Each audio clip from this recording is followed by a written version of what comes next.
Welcome to Extraordinary Xchange, a new show highlighting extraordinary people and the extraordinary work they perform to influence positive change, making a difference in the lives of others and in their communities. I'm your host, Angela Byrd. On today's show, we will discuss holistic medicine with my guest, Dr. Teresa Fuller. Welcome, Dr. Fuller. Thank you. Now, let me share with you about Dr. Teresa Fuller. Dr. Fuller is double board certified in pediatrics and integrative holistic medicine, and she holds a PhD in physiology. She has been practicing medicine in Maryland for more than 10 years. She's also author of Change One Thing and executive director of her organization, A Healthy Tomorrow. Thank you for joining us today, Dr. Thank you Fuller. for having me, Angela. Okay. So let's begin by, I guess, educating folks on what is holistic medicine. Holistic medicine is an approach to medicine, basically that looks at the root cause of illness and really tries to identify what the root causes are and fix it at that level. Because the idea is to restore the body to optimal health, optimal functioning. Now, when we talk about holistic medicine, what's the difference between holistic, when we view holistic medicine versus traditional? Right. Well, basically, one thing that I don't really like to separate it too much because we do integrate all the disciplines of medicine and holistic medicine. So holistic medicine, again, the idea is to really look at where's the body dysfunctioning and to return it to good function. Whereas with traditional medicine, a lot of times, you end up finding symptoms and trying to correct those symptoms or trying to cover up those symptoms. So let's say, for example, with a lot of illnesses, something common like irritable bowel syndrome. Usually with traditional medicine, the approach would be if somebody's having bloating and those types of things, as you see on the commercials, you'll get a medication that helps to stop the feeling of bloating or stop all of the gas. Whereas a holistic approach would be, why are you having that bloating? Is there food that's causing irritation in your stomach? Is there an imbalance in what's going on in the GI system? Let's fix that, and then you'll return to good functioning. Okay. Now, your practice, before you recently transitioned from a traditional practice to a holistic practice. Tell us about that. Right. So for the first 8 or 9 years of my practice in medicine, I did traditional medicine, I did acute care and primary care. And what was happening is that I was discovering that there were a lot of conditions that we just didn't have good answers for. So it was getting a bit frustrating for me, and I know it was frustrating. It's frustrating for patients when they're going to their doctors with chronic problems, and we really don't have a good answer. For example, you may come with problems with pain, arthritis, things like that. And in my case, since I'm pediatrics, it's more like chronic asthma, chronic stomach problems, headaches. And you're going back and forth and yet not really getting it fixed, just getting medicines that may or may not help very much. And so I was finding that I really wanted better answers for my patients. And it turned out that some things happened. I feel like I kind of stumbled upon some information about integrative holistic medicine. And I found out that there's a whole other side of medicine that really treats patients from that perspective. And so I went and became certified. I went through the certification process. And it was so rewarding to find some other approaches that are much more effective. Okay. Now, Nat, as a pediatrician, what's your holistic approach when it comes to the children, your patients? Well, it depends on what they're coming in for. Okay. So let's say something really common like ADHD. Now, it's estimated that about 1 in 11 children have attention deficit hyperactivity disorder. And that is a huge number of children.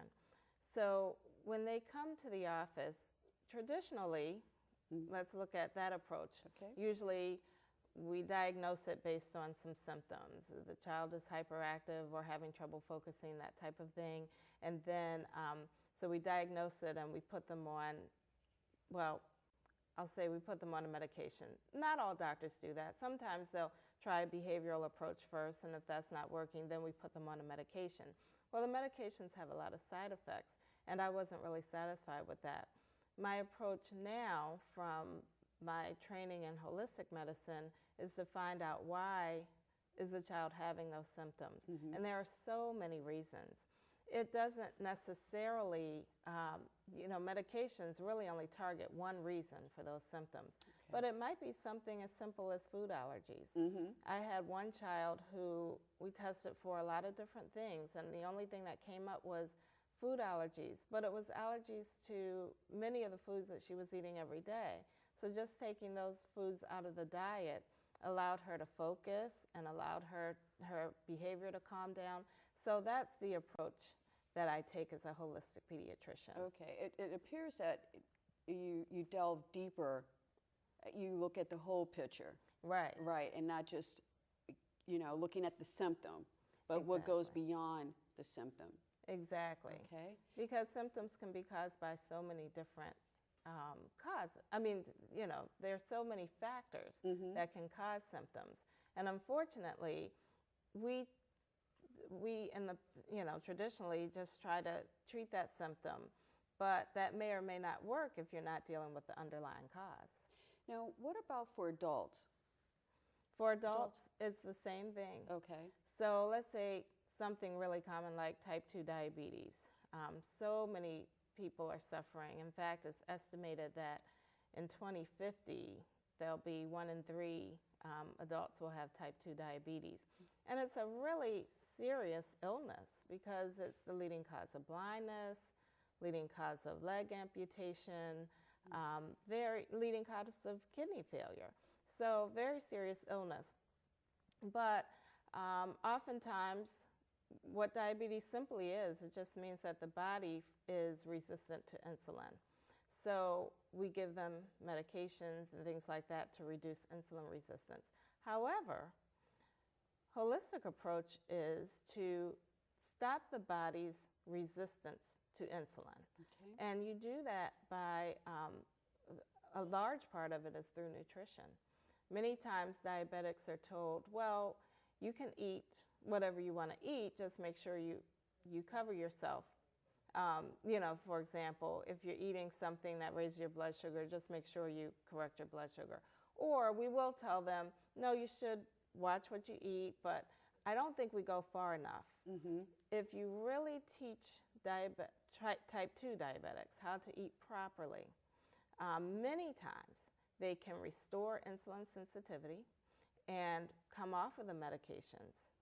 So it really is a reversible illness, and I think that's an important message that I want adult patients to know. And also the health aspect.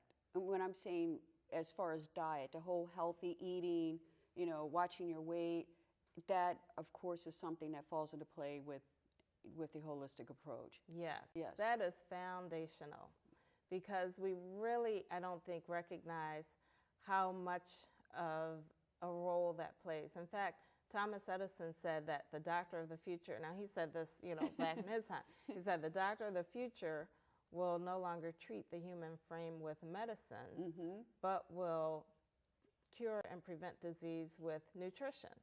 So that was a really insightful thing for him to say. Of course, hundreds of years ago, Hippocrates said something very similar. Right. Medicine, let your food be your medicine. So we know that food makes a huge difference. Oftentimes, again, with something like type 2 diabetes, if you change the diet properly, then you can completely reverse type 2 diabetes. Okay. So especially if you start early enough before too much damage is done. Okay. Now, since we're touching on the whole holistic approach, holistic medicine.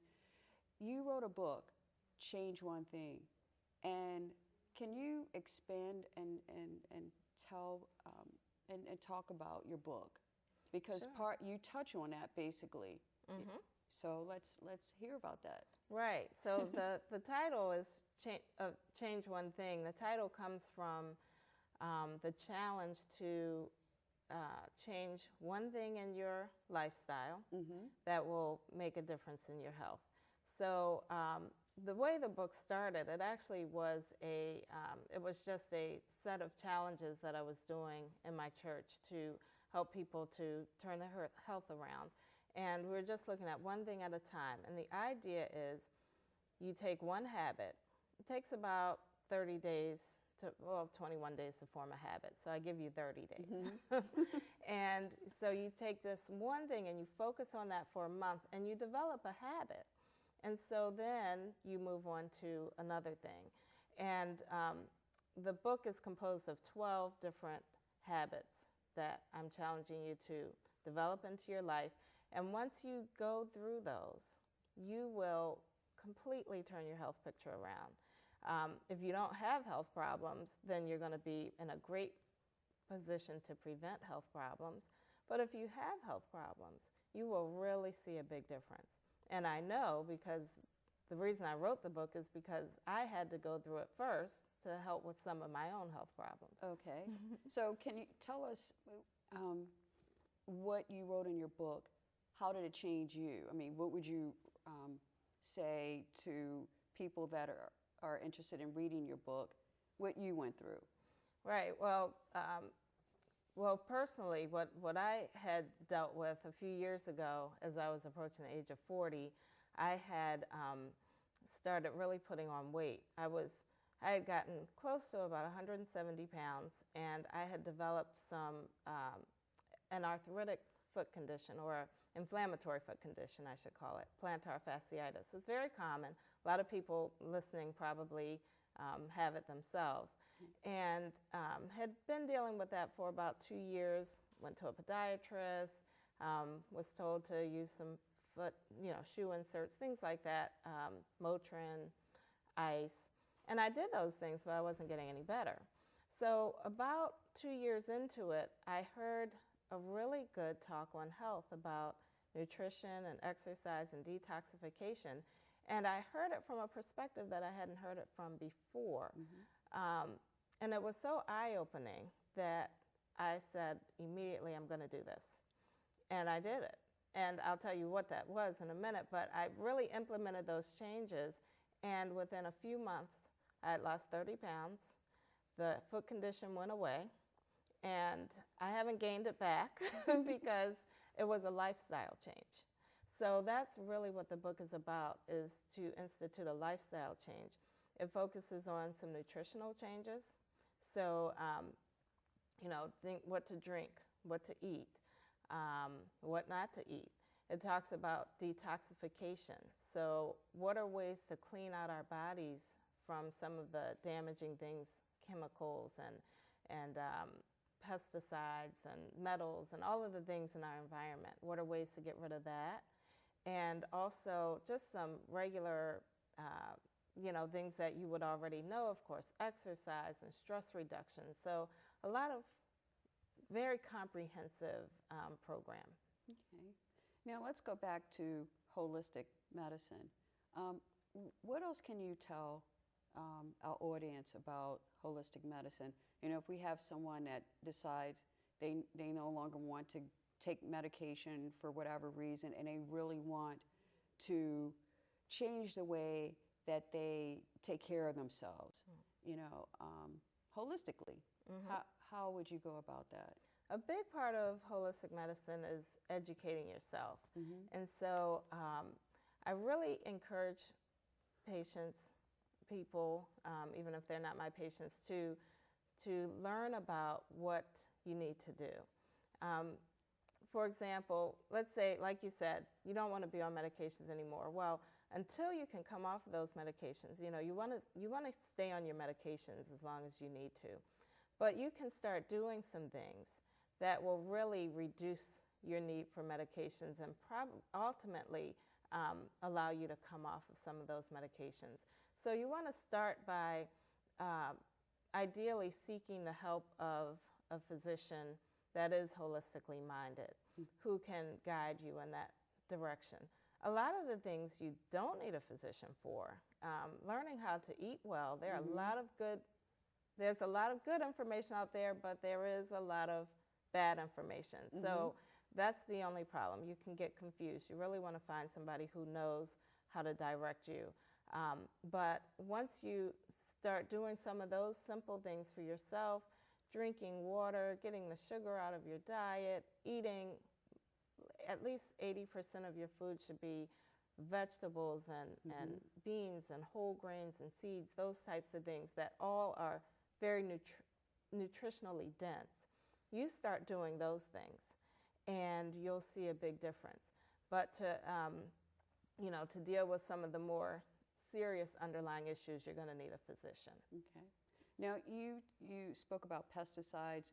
Do you recommend, when it comes to eating vegetables and fruit, do you recommend eating organic? Yes, definitely. If you, as much as you can, eat organic. Since organic foods are more expensive, there's a great site on the internet by the Environmental Working Group. They publish a list every year about what are the most important foods to eat organic. So if you can't afford to buy everything organic, then there are 12 or so foods that you want to always get organic if you can, because they have so many pesticides on them.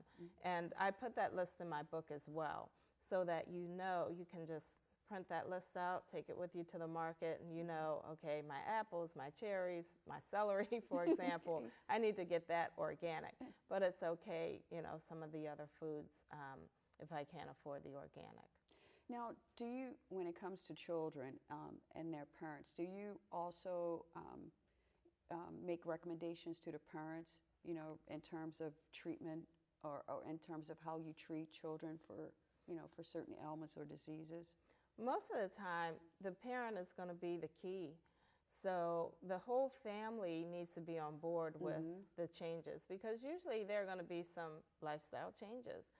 If there are going to be nutritional changes, for example, it's really not fair to make the child eat one way while the rest of the family eats another way.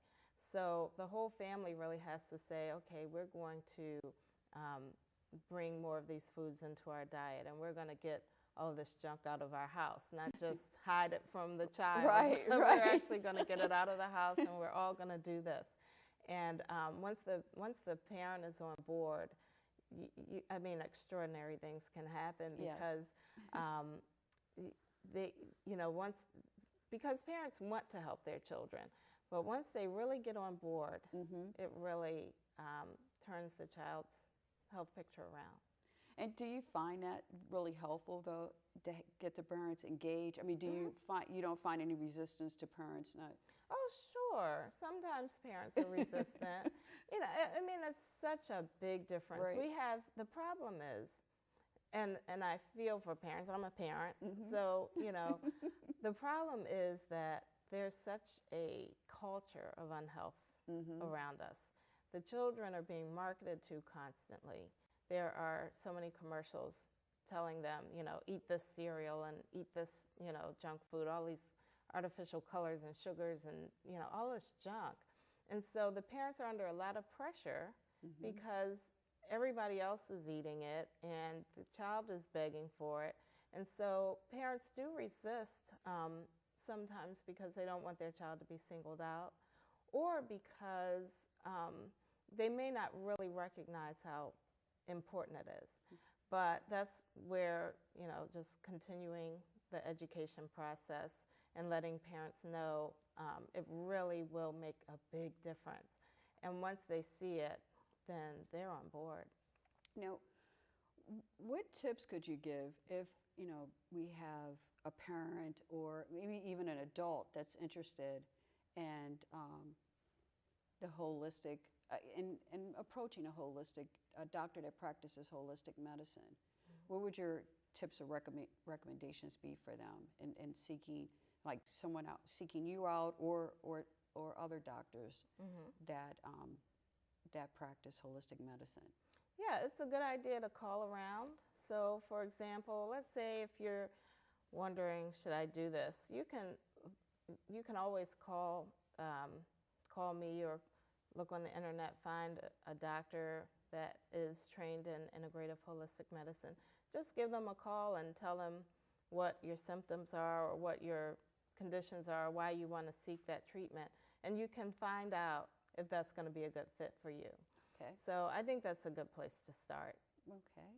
Now, you are Executive Director of A Healthy Tomorrow. Tell us about your organization.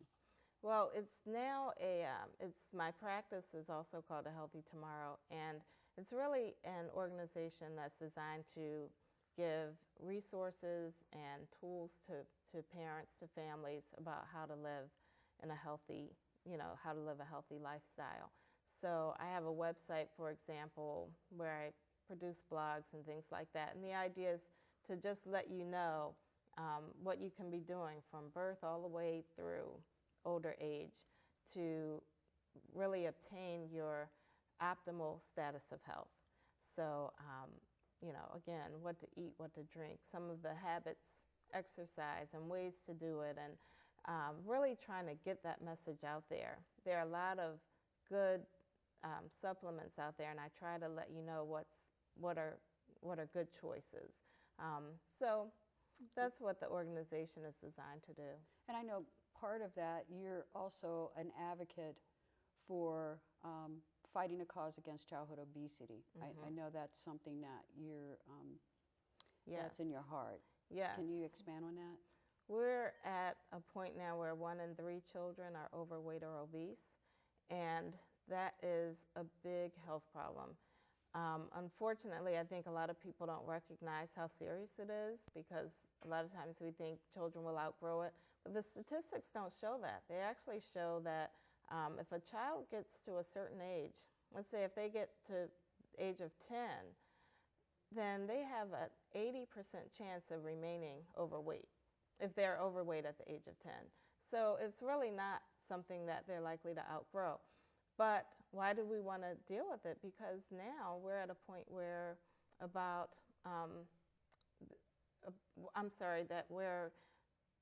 we have a situation we haven't faced in 150 years, and that is that this generation of children is expected to have a shorter lifespan than their parents. That hasn't happened in 150 years.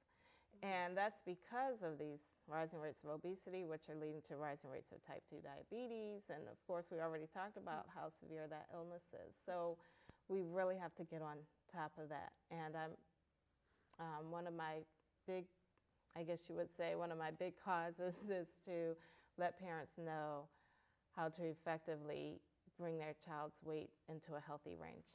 Okay, because I know part of that too is the whole emphasis on, of course, as you touched on, healthy eating, and we have exercise.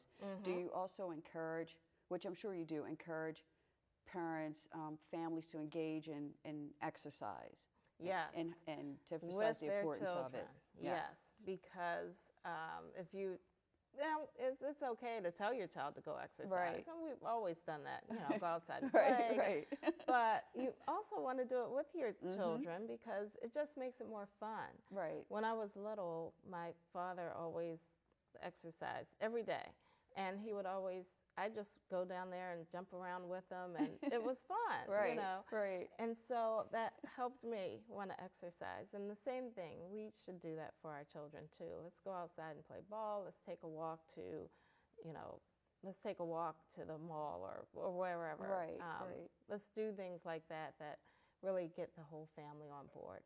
And when you see that type of engagement, even if, let's say, the parents are busy, the kids will continue to pick up that habit, and they'll continue their trek towards, eating healthy, exercising, so it becomes a growing but pretty important habit. Yes. Not just for the child or children, but, and for the parents, for the household. Okay? Exactly. So, Dr. Fuller, if if we have someone in the audience that said, okay, I'm interested in seeking you out, can you give your website? Yes, it's www.ahealthytomorrow.org. Okay. And so now, as we wrap up, is there anything else in terms of holistic medicine that, that our audience can take away from you, just to have that general understanding of it and basically how important it is? The takeaway that I would like people to have is that you really have a lot of power over your own health, and that's really the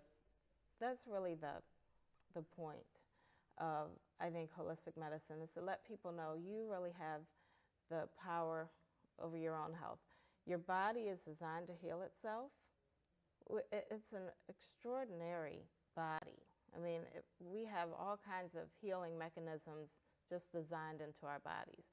And so if you give it the right food and you take out the things that are hindering it, then it will perform well for you.